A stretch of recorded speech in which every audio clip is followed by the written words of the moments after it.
We don't serve your kind at the counter, boy. There's a window out back. The black man in the worn flannel didn't move. The white shift manager was already smiling, the kind of smile a small man puts on when he thinks he's caught a bigger one. 3 white customers near booth 6 watched without watching. A line cook in the back let out one short laugh. Nobody at the counter offered the man a stool. He sat down anyway. He ordered breakfast. 2 country sausage biscuits, fresh, side of gravy. The manager's smile thinned. The plate came out heavy. Steam rose. He took one bite, one chew. A pale larva moved on his napkin. His elbow hit a tray. A cloud of flour rose, settled, and his face, hairline to jaw, both sides, even his eyelashes, went completely white. He had been their boss for 16 months. Nobody knew yet. The Magnolia Morning Bakehouse on the east side of Birmingham opened its doors at 6 every morning, and at 6:28 on a Wednesday in late August, a weathered red pickup truck pulled into the lot. The man who stepped out was 48 years old, flannel shirt, jeans softened at the knees, work boots that had seen real work, a ball cap pulled low. He could have been a contractor stopping in before a job. He could have been somebody's granddaddy on his way to fish the Cahaba. He was neither. He was Otis Lawrence, and he had owned the company that owned this building for 16 months. Nobody inside was going to know that for another 2 hours. He walked in alone, no assistants, no phone in his hand, no laptop bag. The bell above the door rang once and the smell hit him. Biscuits coming out of the oven, golden tops dusted heavy with flour, the smell of his grandfather's kitchen in 1968. And underneath that smell, faint, almost hidden under cinnamon and pepper, something sour, something wet, something that did not belong in a bakery at 6 in the morning. He took booth 7. The booth had a clear sight line to the kitchen pass-through. He ordered coffee, just coffee. The shift manager was a white man in his late 30s named Donnie Pike.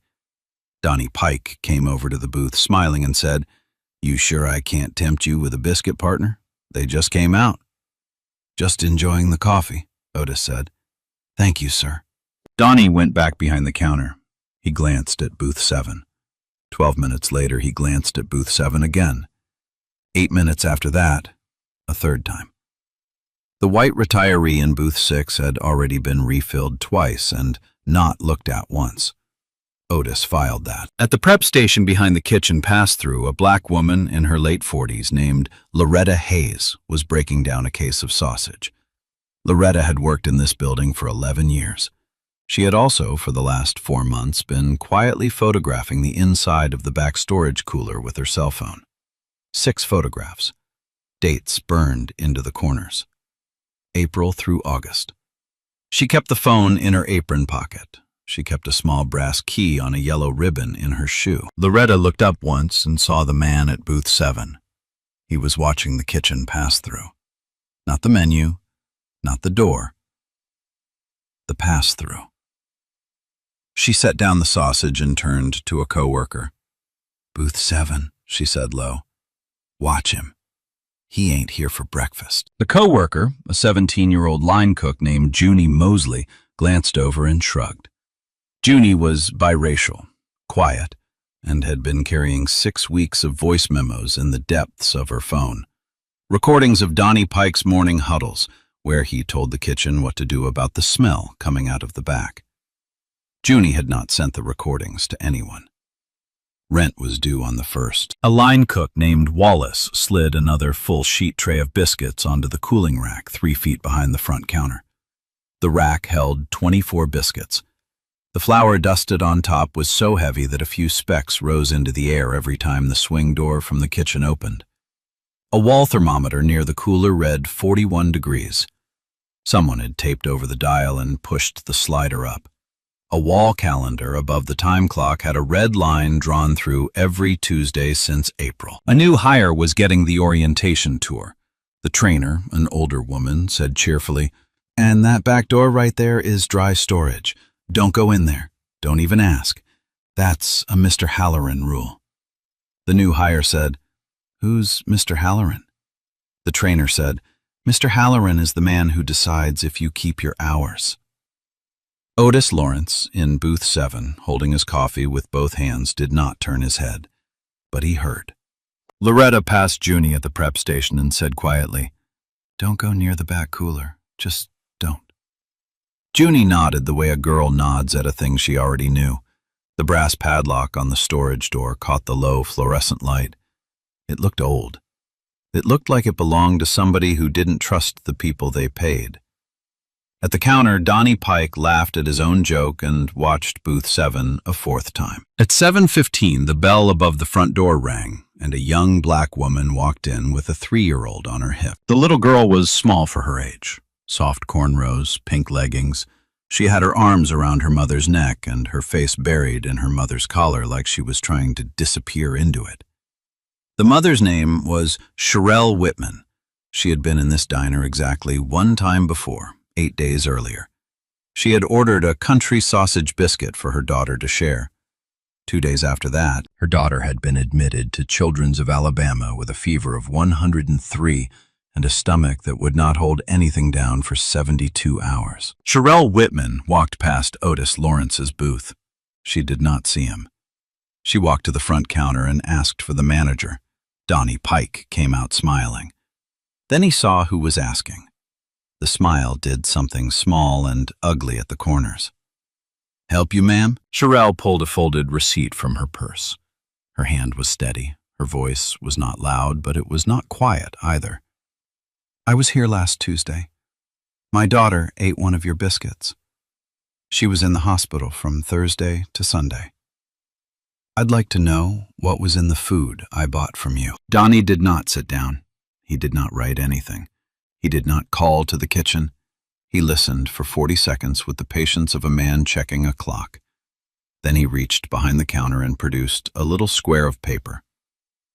"Ma'am," he said, "I'm sure your daughter's fine now. We appreciate your understanding. Here's a $5 voucher for your trouble, good for 30 days. Sherelle stared at the voucher. "My daughter spent 3 days on an IV." "Ma'am."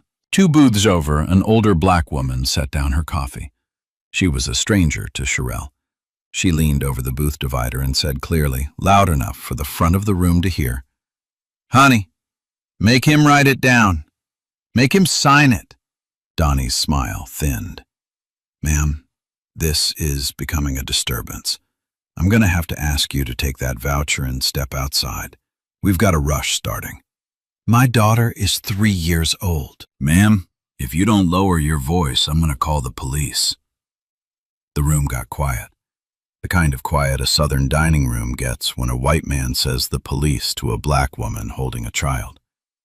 Loretta Hayes, behind the prep window, set down the knife she was holding. Wallace, at the line, stopped moving entirely. Even Junie, 17 years old, looked up. In booth 7, Otis Lawrence watched Sherelle Whitman's hand close around the $5 voucher. He watched her shoulders go in. He watched her turn, daughter still on her hip, and walk back toward the front door past a wall of customers who had decided not to look up from their plates. The little girl in pink leggings was still staring at her mother's collar. Sherelle Whitman walked past booth 7. Otis Lawrence said nothing. He nodded at her once. Slow. Sherelle Whitman, who had just been threatened with the police in a place where she had been a paying customer, looked at this stranger in flannel, this black man in a borrowed-looking ball cap sitting alone at a booth, and nodded back. One small recognition. 2 people the room had just decided didn't matter. Then she walked out.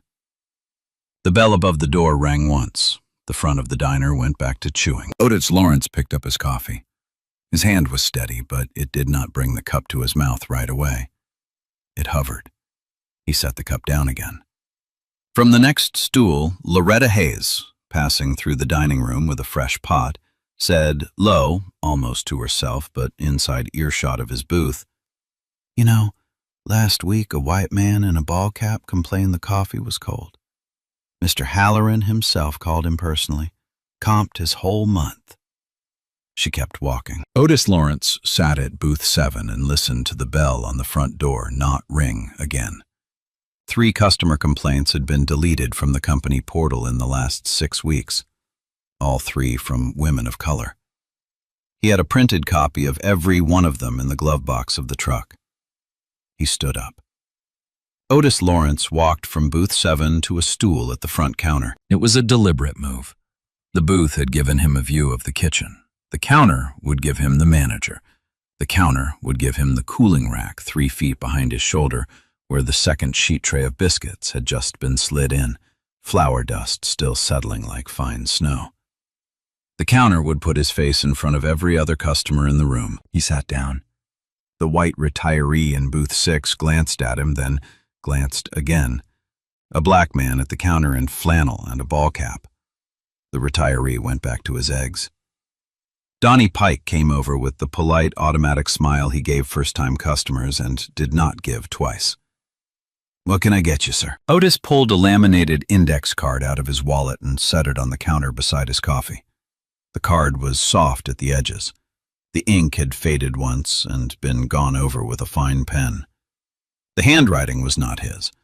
It was looped, careful, old.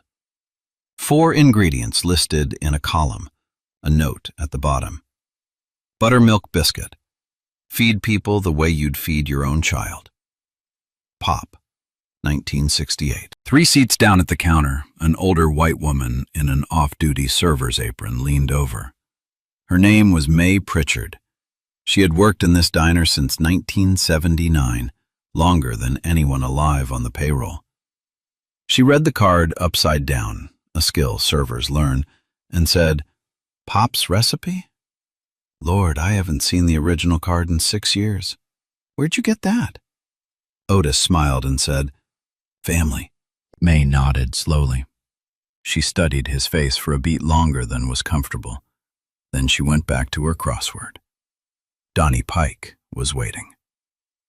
Otis said, "I'll have 2 country sausage biscuits, please, fresh, and a side of gravy." He said it evenly. He did not look at Donnie. He looked at the menu like he had to decide. The order: 2 country sausage biscuits, fresh, side of gravy, passed 12 feet through the air to the kitchen pass-through. The line cook, Wallace, called it back. 2 country, fresh, gravy. Donnie Pike turned away to ring it up. His eyes flicked to the kitchen, then to booth 7, empty now, then to the man at his counter. The man at his counter who had moved closer. The man who had been watching the pass-through for 40 minutes. The man with a recipe card from 1968 on the counter beside his coffee. Donnie did not smile. In the kitchen, Wallace pulled 2 biscuits off the cooling rack, the rack 3 feet behind Otis's shoulder. He split each one. He laid the sausage patty in. He sliced. He plated. He set a small white ceramic bowl of cream sausage gravy on the side. Steam came off both. Loretta Hayes, washing her hands at the prep sink, watched Wallace's hands the entire time. The plate was sealed with a paper liner. The plate was passed through the window. Otis picked up his fork. May Pritchard, 3 seats down, stopped working her crossword. Otis said, almost too quietly to be heard, "Granddad, let's see what they did to your name." He cut the corner of the top biscuit. Sausage steam rose. He brought the fork to his mouth. He chewed once. Donnie Pike, 15 feet away, was already smiling at the next customer. Wrong texture, wrong heat under the spice. Something hard between his back teeth. Otis Lawrence did not panic. He did not jerk. He raised the napkin to his lips, slow and casual, the way a man wipes a corner. He spit the bite into the napkin. He folded the napkin in his palm. He opened it. On the white linen, curling on itself, alive, a single pale larva. 1 bite, 1 chew, 1 larva. His body reacted before his mind did. A short, hard, involuntary jolt, the jolt a man's nervous system makes when it decides faster than he does. His elbow swept the counter. The white ceramic gravy bowl tipped and emptied. Cream sausage gravy hit the plate, the napkin, the front of his flannel. The plate, jarred, tilted upward, and as he half rose in reflex, his right shoulder caught the edge of the cooling rack 3 feet behind him. The rack the kitchen had just slid in. A full sheet tray of 24 fresh-baked biscuits, dusted heavy with the same flour Pop had used in 1968. The tray jumped. A cloud of flour rose into the air. Not a small cloud, the kind that rises off 24 biscuits at once. It met the gravy spray mid-air. It hung for one impossible second. Then it settled, white and slow, across his hands, his sleeve, his chest, his collar, his hair, and his face. Hairline to jaw, both sides, even his eyelashes. 3 seconds later, Otis Lawrence sat at the front counter of his own restaurant with his grandfather's recipe in his pocket, a larva on a napkin in front of him, and his face gone completely white. Not half, not partial, completely. One bite had done it. May Pritchard set her coffee cup down. She did not speak. She was looking at him the way a person looks at something they will be telling for the rest of their life. A man in booth 4 said it for her. He said it low, almost reverent, the words landing in the silence like a stone in still water. Lord. His face just went completely white. The phrase carried. 2 phones came up. A teenager 3 stools down typed it into her notes app without thinking. May Pritchard would later repeat it to a reporter. The reporter would print it. By Friday morning, 3 local stations and 1 national wire would carry that exact sentence under a photo of a black man at a diner counter, flour from hairline to jaw, holding a folded napkin. But that was Friday. This was Wednesday. Otis counted the customers eating the same biscuit. 14. One of them was a child. He had taken 1 bite. He had already swallowed. He did not move for 3 more seconds. He did not need to. 1 bite had told him everything. The second biscuit on his plate stayed untouched, exactly as it had been served. He left it there. He stood up, calmly. He walked across the dining room, flour rising off his shoulders in fine drift, to a booth on the far side. A young black mother had just sat down with a toddler. Otis had seen the order go in. He knew what was coming. He bent at the booth and lifted the plate out of her 3-year-old's reach a half second before the child's hand closed on the biscuit. "Ma'am," he said, "kitchen called those back. Let me get you something fresh. Just a minute now." She thanked him. She did not know what he had done. He carried the plate to the counter. He set it down beside the napkin with the larva on it. He set his fork beside the napkin. He turned his head and said evenly to Donnie Pike, "I need to speak to whoever runs this kitchen. Now." Donnie was still smiling, but the smile was no longer attached to anything. "Sir, please, let's not make a scene." Donnie's eyes flicked across the flour on Otis's face, across the gravy on his cuff. The smile twitched. He almost let it out as a laugh. Otis said, "I just ate something that was alive. I'd like to see what I just ate." The room heard it. 3 more phones came up. Donnie rounded the counter. His hand went to Otis's elbow, gently, the way a small man tries to make a gentle thing look reasonable. "Sir, why don't we step outside and talk?" Loretta Hayes set down the coffee pot. She walked across the dining room. She was a black woman in an apron, 11 years on the line, and she walked between Donnie Pike and the man he was trying to escort out. She did not push Donnie. She did not raise her voice. She simply stood between them and said to Donnie in front of every customer present, "I'll take him to the back, Donnie. He has a right to see." It was the first time in 11 years she had used Donnie Pike's first name. The room held its breath.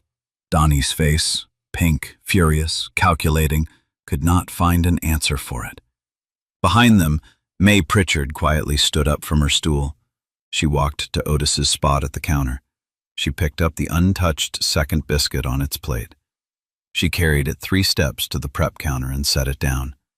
Then she picked up a clean, inverted bowl from the stack of clean dishware and set the bowl over the biscuit.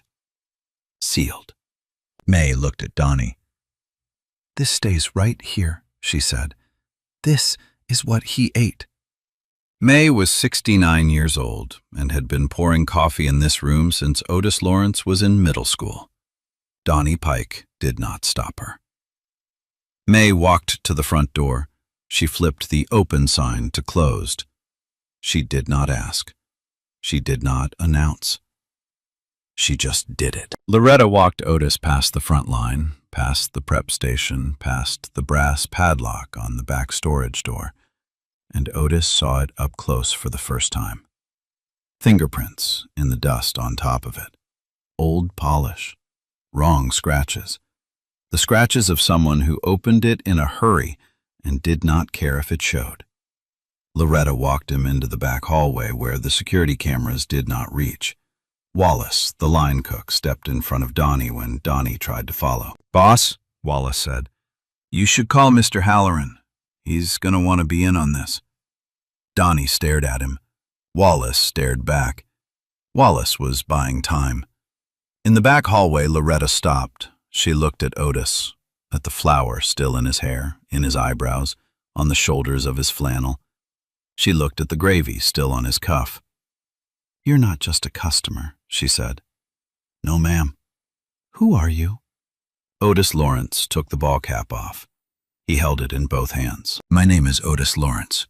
I own this company." Loretta Hayes absorbed it for 3 full seconds. Her face did not change. Her hand did not go to her mouth. She did not cry. She did not laugh. She reached into her apron pocket. She pulled out her phone. She turned the screen toward him. 6 photographs. 6 dated images of a refrigeration unit, frost dripping down its side. April, May, June, July, early August. Last Tuesday. "I have 11 years of evidence in my locker," she said. "Want to see it?" She walked him to the lockers at the end of the hall. Hers was second from the right. The drawing, taped to the front, was crayon on lined paper. "Mom is brave," in a child's hand. She opened it. Taped to the back wall on a yellow ribbon was a small brass key. "This unlocks the back room," she said. "They don't know I have a copy." The brass padlock came off in Otis Lawrence's hand at 8:11 in the morning. The key turned smooth. Someone had used it recently. Someone had used it a lot. The cooler door swung open and the smell pushed out into the hallway like something held back too long. Sweet rot. Strong cumin trying to cover it. Something colder and worse underneath. Otis turned his head once, breathed through his sleeve, and started photographing before he stepped inside. 800 pounds of meat. Frost on some boxes, slick on others. A wall thermometer reading 51 degrees that someone had pushed up on its slider with a strip of tape. A second thermometer in the back, untaped, untampered with, reading 58. Boxes labeled, "Use by April 30th, still stacked under newer ones marked Processed, August 12th. Otis photographed every label, every taped-up dial, every box. The flour was still in his hair. He had not wiped his face. He was busy. Loretta stood in the hall and watched him work without speaking. Junie Mosley came up behind her, phone in hand, breathing fast. Out front, Wallace was still buying time. Through the back hall door, they could hear Donnie Pike on his cell phone. "Mr. Halloran, sir, we got a situation. You better come down here." Over and over, increasingly wet. Otis stepped out of the cooler. He looked at Loretta. "Tell me what you have." Loretta opened her phone. Photo 1, April 22nd, the day the compressor failed. "I took this one because the floor was wet and Donnie wouldn't call corporate." Photo 2, same day, service ticket. Donnie wrote, "monitoring." He didn't call. Photo 3, May 4th. I sent corporate an email, auto-archived at the regional level, 48 minutes after I sent it. Photo 4, June 19th. I sent corporate another email, same, auto-archived. Photo 5, July 11th. The dial tape. He started it that week. Photo 6, last Tuesday. The smell got bad enough that Donnie started telling the line to double the cumin. Otis listened. He did not interrupt. Loretta said, I have one more thing. She pulled a folded paper from her apron pocket. Last Friday, Donnie tried to get me to sign this. $200 in cash for medical assistance for my son, in exchange for what he called understanding around the back room situation. I haven't signed it. She handed Otis the paper. He read it. It was a non-disclosure agreement. It had no corporate letterhead. It had been printed on the office printer behind the manager's desk. Junie stepped forward. Mister, I have something too. Junie Mosley pressed play on her phone. Donnie Pike's voice filled the back hallway, tinny from the speaker, 6 weeks deep. All right, listen. The manager smells, the meat smells, the gravy smells. Y'all know what to do. Hit it harder with the spice today. Smell got worse overnight.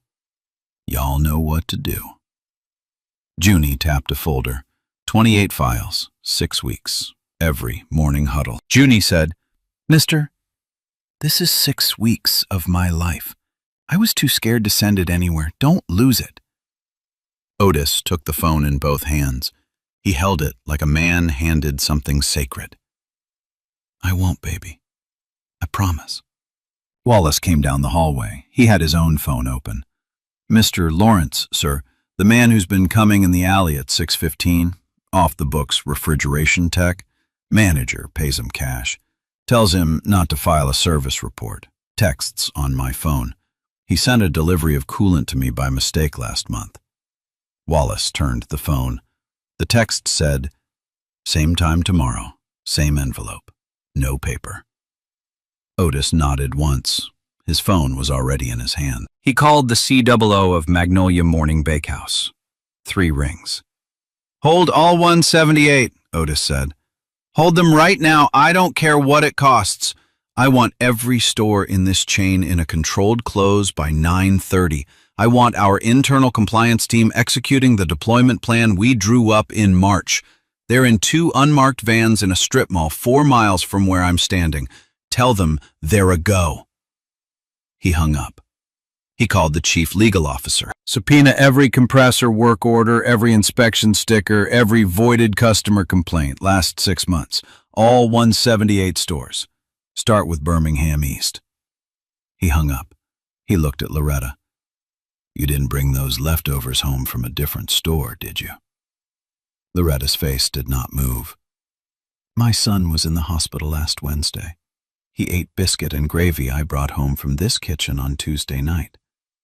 I didn't know what was in it. The bell above the front door rang. Brett Halloran had arrived. Brett Halloran walked into the dining room of the Magnolia Morning Bakehouse at 8:40 in the morning wearing a navy blazer, a pocket square, and the smile of a regional director who believed every problem in his region could be solved by him personally. He did not see Otis Lawrence. He walked straight to Donnie Pike at the counter, clapped him on the shoulder, and said in the carrying voice of a man who liked to be heard, "What's the situation, partner? Some old guy causing a problem?" The room heard it. 23 customers, 11 employees, 4 phones. Otis Lawrence stepped out of the back hallway. Flannel shirt, ball cap in his hand, flour still in his hair, gravy still drying on his cuff. He sat down on the counter, in this order: the highlighted compressor work order, Loretta's phone with the photographs open, Junie's phone with the voice memo queued, the unsigned NDA, the napkin with the original larva, the untouched second biscuit still under its inverted bowl, and Sherelle Whitman's $5 voucher. Then he took one step forward, hands in pockets, and said quietly, "Mr. Halloran." Brett Halloran turned. He looked at the man in flannel. The smile on his face was reflexive, the smile he gave any unfamiliar customer he was about to redirect. "Sir, I'm sorry. Do I know you?" Otis Lawrence said, "We've met. Twice." The smile held. I signed your bonus letter last quarter. You shook my hand at the regional summit in May. You looked me in the face and called me sir. Then, you called me old guy just now. The smile fell off Brett Halloran's face like something physical. His skin, pink, well-fed, smiling, drained. The color left him from the temples down. His mouth opened, then closed. May Pritchard, watching from the door, let out one short laugh. Not amused, just amazed. Lord, she said, low. Now his face is going completely white. 2 phones in the room zoomed in. The image the morning had earned 90 minutes earlier. A black man at a diner counter, face white as flour, paid back a second time on a different face. 2 faces, one black, one white. Both drained by the same kitchen on the same morning. Otis Lawrence turned to the dining room. My name is Otis Lawrence. I am the Chief Executive Officer of Magnolia Morning Bakehouse. I have been sitting at booth 7 since 6:28 this morning. I came here on a hunch. I came here because 3 customer complaints from this store were deleted from our company portal in the last 6 weeks. All 3 came from women of color. I came here because nobody who flags a problem in this company should be erased from the record of having flagged it. I ordered breakfast this morning. I took one. He picked up the second biscuit from under its inverted bowl. He held it up at counter level, flour drifting from his fingers. 23 customers and 4 phones watching, and split it open with his bare hands. The sausage patty separated. 2 pale larvae moved inside it. The room made the sound a room makes when 23 people inhale at once.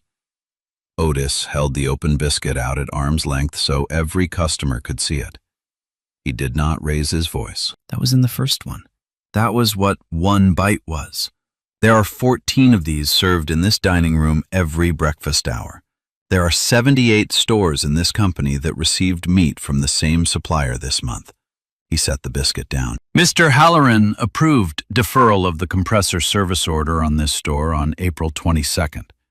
He approved the same deferral with the same off-the-books refrigeration tech in 23 other stores in his region. He took a 4% cut from the tech on each of those deferrals. I have the bank records on the laptop in my truck. He told the kitchen to double the spice to cover the smell. He told the kitchen to ignore complaints from customers who looked like the women whose complaints he had personally deleted. He cut my best veteran's hours from 40 to 24 when she filed her first email. And he tried to buy her silence last week with $200 and a non-disclosure agreement printed on the back office printer. Brett Halloran said, "That is a lie." Otis Lawrence ignored him. I'm asking every customer who has eaten breakfast in this dining room in the last 48 hours to please remain in your seat for 1 hour. A medical team is in the parking lot. A compliance team is here too. Both have already been deployed to all 178 Magnolia Morning Bakehouse locations as of 7 minutes ago. I am not asking for permission. I am asking for your forgiveness. He turned to Donnie Pike. You are suspended. Walk to the prep counter. Wait there. He turned to the front door. One last thing. He had asked his assistant to dial Sherelle Whitman's number on the way down the hallway. She walked through the door 11 minutes after he asked. She did not know what was coming. He gave her back her $5 voucher inside an envelope. The envelope contained a handwritten apology and a check that covered 3 years of her daughter's pediatric bills. He did not give a speech. She stood in the dining room for a long second. Her daughter on her hip looked at the man in the flannel shirt and reached for him. The mother did not stop her. The little girl's hand touched Otis Lawrence's flour-dusted sleeve. Sherelle Whitman said to him, to the room, "Thank you for listening." May Pritchard walked up to Otis and put her hand on his arm. "I knew there was something different in your eyes," she said. "I just didn't know what." Brett Halloran, color returning to his face in mottled patches, smiled, the smile of a man who still thought he could win, and said quietly, "You think this stops with me?" Otis Lawrence looked at him. The room held its breath. Otis Lawrence said, "It doesn't stop with you. It starts with you." He walked to the prep counter and set up a command post. Laptop, 3 phones, a yellow legal pad. He plugged the laptop into the back office printer through a cable Loretta found him in a drawer. The first thing the printer spat out was a 1-page memo titled, "Customer Feedback Portal, Revocation of Regional Override." He signed it. He emailed it. It went to 178 store-level tablets in a single batch at 8:53. His phone rang. 2 of his board directors. He put them on speakerphone. He let the dining room hear. "Bryant!" They used the wrong name, the name that was on the charity board roster, not the company. "Otis, you cannot run this company by feeling. You're better than that." Otis said, "I'm running it by evidence. I'm running it the way my grandfather ran it in 1968 when the diner across the street wouldn't serve him. The Coleman Bauer private equity sale is dead as of right now. Our outside counsel is sending the termination notice to their fund this morning. Call your no confidence vote. Every employee in this company gets to read the answer in the morning." He hung up. The dining room did not breathe. Wallace, the line cook, said quietly, "Damn." Otis turned to face the room. He had finally rinsed the flour off his face at the prep sink. Loretta had handed him a clean towel without comment. His skin was his own again. He held the laminated 1968 recipe card in his right hand and the highlighted compressor work order in his left. "I'm going to read you what we are doing. I'm reading it in this dining room because I want it to be real. I want the record of when it became real to be the morning a black mother walked out of this room with a $5 voucher and a child on her hip. Number 1, Compressor Sentinel Program. Every refrigeration unit across all 178 stores reports temperature data to a centralized monitoring system within 30 days. Failures escalate to corporate within 4 hours, not 4 months. Number 2, Direct Worker Channel. Every employee in this company receives a confidential reporting line that bypasses regional management entirely. Reports are reviewed within 72 hours by a 3-person ethics panel that does not report to operations. Number 3, Inspection Sticker Verification. Every signed inspection sticker is cross-checked against the inspector's own digital log within 24 hours. Forged signatures trigger automatic referral to the State Attorney General's office. Number 4, Hour Cut Audit. Any employee whose hours drop more than 20% within 30 days of filing a complaint triggers an automatic case review at corporate, retroactive to January. Number 5, Customer Complaint Log. Customer complaints can no longer be deleted at the store or regional level, period. Only a chief-level officer can resolve a complaint, and resolution is published publicly each quarter. Number 6. He paused. He looked at Loretta. This last one has a name. The Hayes Standard. Any employee with 5 or more years of service who has documented a safety concern in writing receives the right to escalate directly to the office of the CEO. We are naming it for the woman who walked between Mr. Pike and me an hour ago, in front of you. Mrs. Loretta Hayes. 11 years on this line, 6 photographs in her phone, 2 emails in her sent folder, and 1 brass key in her shoe. Loretta did not cry. She did not nod. She did not say thank you. She said quietly, "I'd like the rest of the day to think about it. I haven't been allowed to think on company time in 4 months." Otis said, "Take a week." He turned to Junie. "Miss Mosley, there is a paid scholarship pathway in the apprenticeship program. It covers books, fees, transportation, housing, and a livable wage during enrollment. I'd like to enroll you in it before lunch," Junie cried. Not from relief, from being asked. He turned to Wallace.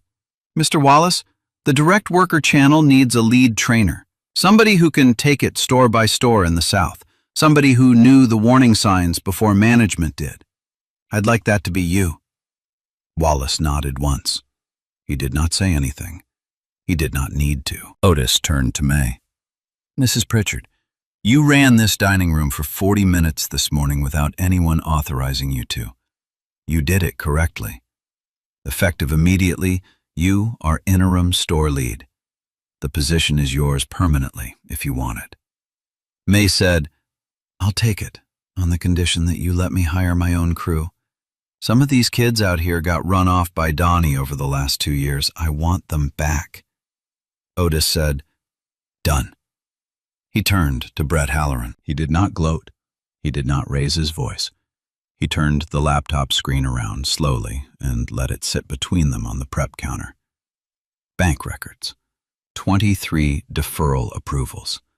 23 matching wire transfers from a contractor named Ridgeline Refrigeration LLC into a Cayman Islands holding account in Brett Halloran's mother-in-law's name. He let it sit for 10 seconds without speaking. Then he said, "Mr. Halloran, the federal complaint goes in this afternoon. You may have your attorney call mine. Until then, you are escorted off this property.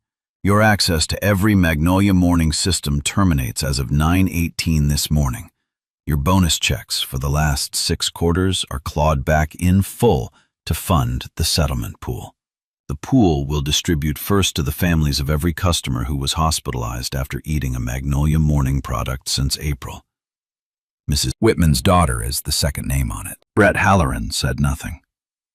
2 off-duty Birmingham police officers eating breakfast in booth 9 stood up.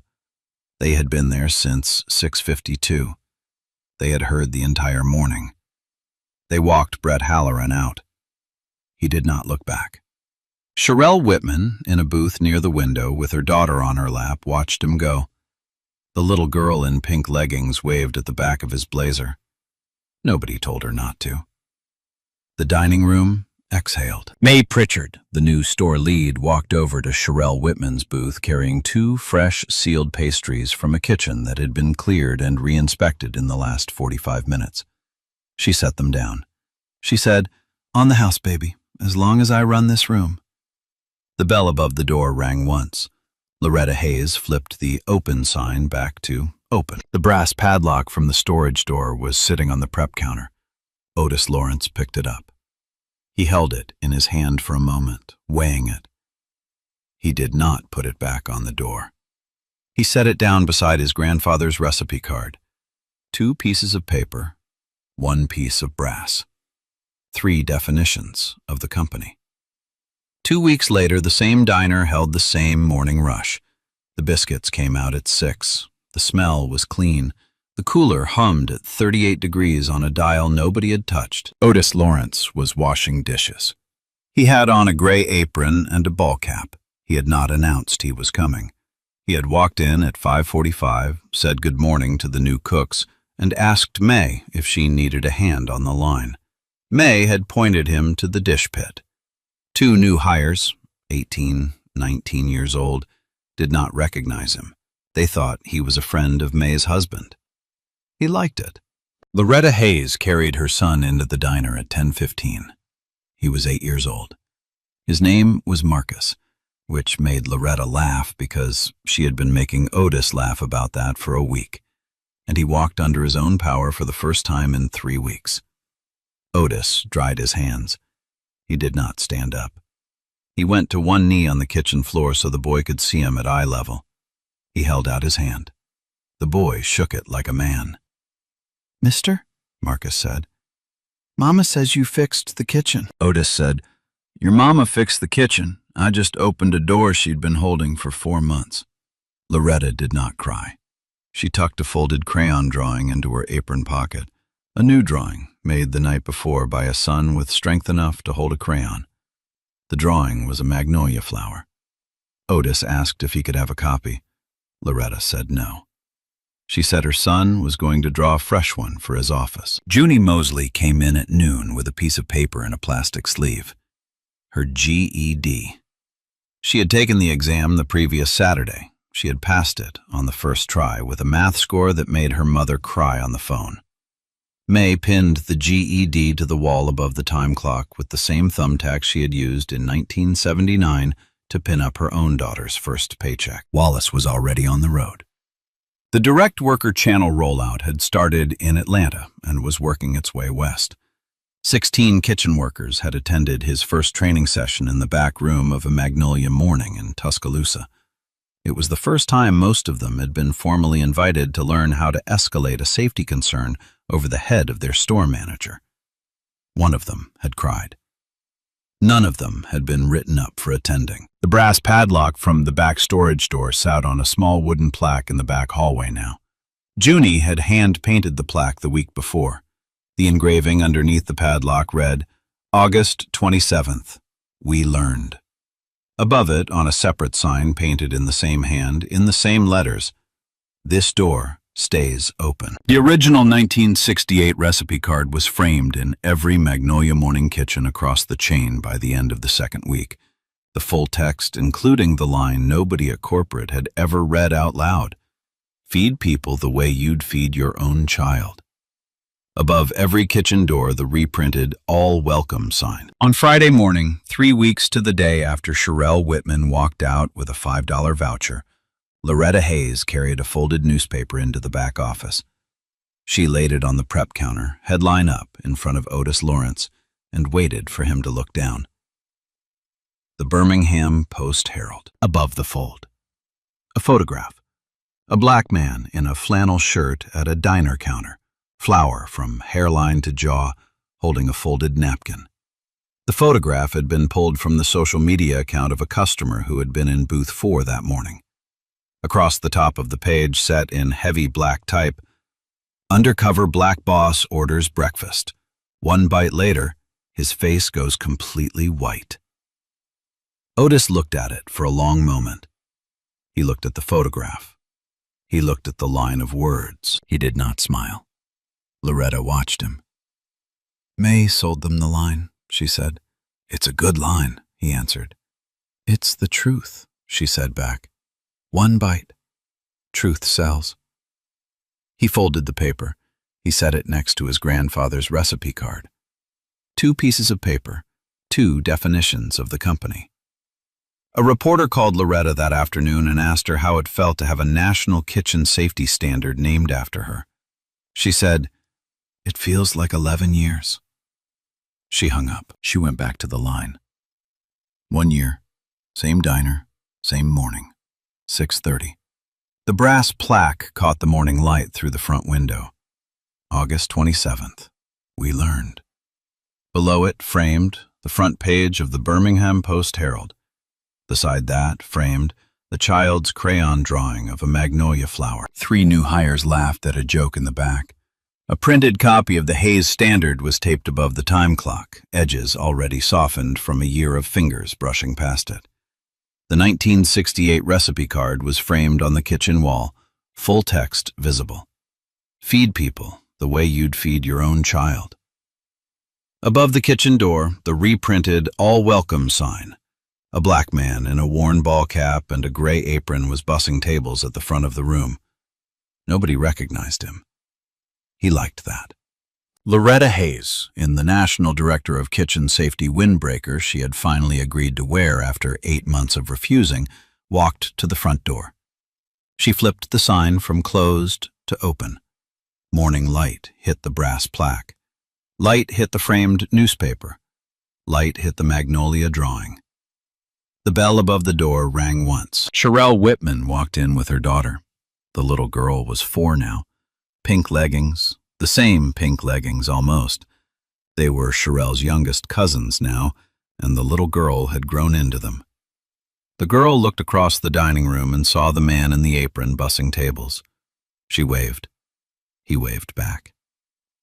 Sherelle ordered 2 country sausage biscuits, fresh, side of gravy. May Pritchard behind the counter brought them out herself. The little girl took the first bite. She chewed once. She smiled. Near the front entrance, smaller than the menu board, easy to miss, hung a new sign in hand-painted letters. If you see something wrong here, you can tell us. We will listen. O.L. A small text card hung beside it, the length of a place setting. The kind of card a person reads while waiting for a table. If you've ever stood in a kitchen, an office, a stockroom, or a classroom and seen something wrong, and stayed quiet because you couldn't afford to be brave, leave one word in the comments. Just one. The thing you saw. We will read every one. Sometimes the loudest thing a person can do is finally say it out loud. Loretta waited 11 years to say hers.